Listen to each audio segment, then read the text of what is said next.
उनको लगा कि ये सब मर चुके हैं, तो उनका एक जो पाकिस्तानी जो कमांडर था उसने अपने जवानों को आदेश दिया कि इनको रीचेक करो, इनमें से कोई जिंदा तो नहीं है। तो उनके पाकिस्तान के 2 सैनिक आए, आकर के हमारे जवानों के शरीर के अंदर गोलियां दागने लगे।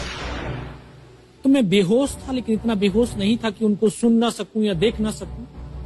तो जो मेरे सामने वाले साथी को जो सीने में आकर 4-4, 5-5 जो राउंड के ब्रस्ट मारे, डेड बॉडी ऐसे उछलती थी ऊपर की तरफ, सामने वाले को मारा, बगल वाले को मारा, मैं भी इस तरह से ऐसे पड़ा हुआ था। उसने फर्स्ट में यहां पर ब्रस्ट मारा, फिर मेरे पैर में 2 जगह पे मारा। उसको मैं देख रहा हूं कि धुआं निकल रहा है, लेकिन उस गोली की पीड़ा को चुपचाप पड़ा सहता रहा और उनको यकीन हो गया कि इनमें से कोई जिंदा नहीं। फिर बहुत गालियां दी, बूट की ठोकरें मारी। फिर काफी देर के बाद में उनका जो कमांडर था उसने बोला कि इनके वेपन उठा लो, और नीचे जो हिंदुस्तान का पोस्ट है उसके ऊपर दूसरे जो उनके साथी थे उनको सूचना दिया, उसके ऊपर हमला कर दो।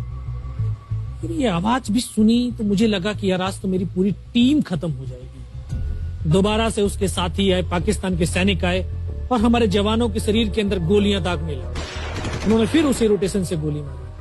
तो जब 1 कदम आगे गया तो उसने राइफल मेरी सीने की तरफ तानी।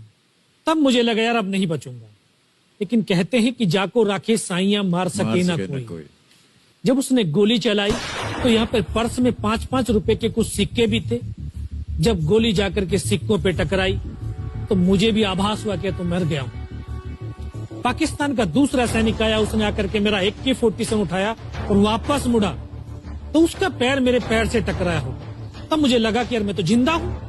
तब मेरे पास एक हैंड ग्रेनेड था, मैंने उसको पिन निकाली और उसके ऊपर ऐसे फेंका तो कोट के अंदर हुड लगे हुए, हुड के अंदर वो गिरा जी। उसने तुरंत पीछे की तरफ मुड़ के देखा, पीछे तो कोई मूवमेंट था नहीं। तो जब तक वो ग्रेनेड को निकाल पाता, ग्रेनेड फट गया। यहां से उसका पूरा सर उड़ा और वो हमारे ऊपर आकर के गिरा। जो पाकिस्तान के दूसरे सैनिक थे उनमें खलबली मची कि इनमें से कोई जिंदा है। कुछ बोले जिंदा नहीं, नीचे से रिइंफोर्समेंट आ गई। तो उनमें खलबली मची। मेरा पास वही एक मौका था, मैंने दोनों हाथों से उसकी राइफल को उठाने की कोशिश करी। ये हाथ हिला नहीं, एक हाथ से राइफल उठाई, वहां से ब्रस्ट फायरिंग किया। 4-5 पाकिस्तानी सैनिकों को मौत की नींद सुला दी। फिर बाएं हाथ से पलटा खाया, दूसरे पत्थर से 3-4 जगह से फायरिंग किया। तो जो उनका मोमेंटम था, जो हौसले थे, परस्त हो चुके थे, वो भाग खड़े। 2-3 मीटर गया, जाके देखता हूँ सामने उनके लंगर चल रहे, उनका लिविंग टेंट बना हुआ, उनके जो हैवी वेपन का डिप्लॉयमेंट था वो सब कुछ वहां पे लगा हुआ। उस समय जहन के अंदर एक ही पागलपन था, अपने साथियों को बचाना। फिर मैं वापस धीरे धीरे रेंगता हुआ अपने साथियों तक आया। फिर मुझे लगा कि इनमें से हो सकता है मेरी तरह कोई साथी होगा, जिंदा होगा।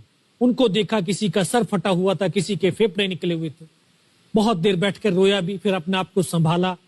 चारों तरफ बर्फ ही बर्फ, पहाड़ी पहाड़।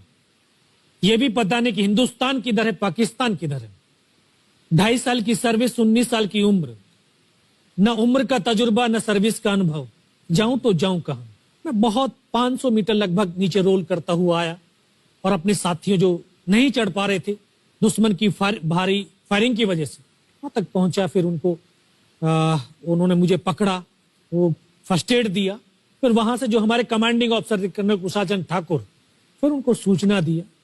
तो ये लगभग 1:30-2 बजे का समय था। वहां से फिर कमांडिंग ऑफिसर तक मुझे ले जाया गया। फर्स्ट एड तो हुआ, लेकिन ब्लड इतना निकल चुका था कि दिखाई देना बिल्कुल बंद हो गया था।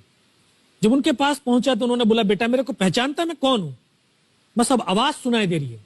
बोला, मैं तेरा कमांडिंग ऑफिसर कर्नल कुशालचंद ठाकुर। मैं, जय हिंद साहब, बहुत तेज सर्दी लग रही है। तो उनका जो लिविंग टेंट था उसमें के अंदर लेटाया, 3-4 स्टॉप जलवाए, थोड़ी सी गर्मी महसूस हुई। मैं, साहब थोड़ा सा पानी पिला दो।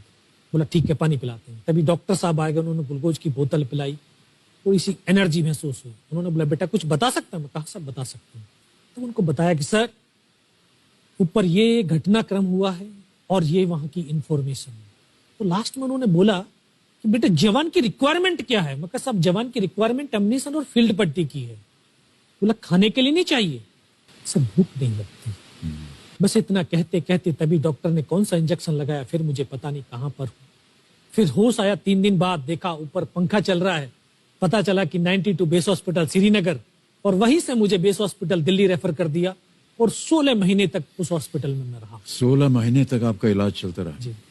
और वहीं पर हॉस्पिटल में ही मुझे पता चला कि 15 अगस्त 1999 को जब ये परमवीर चक्र का जो अनाउंसमेंट हुआ तो वो वहां पर ही मुझे पता चला। सर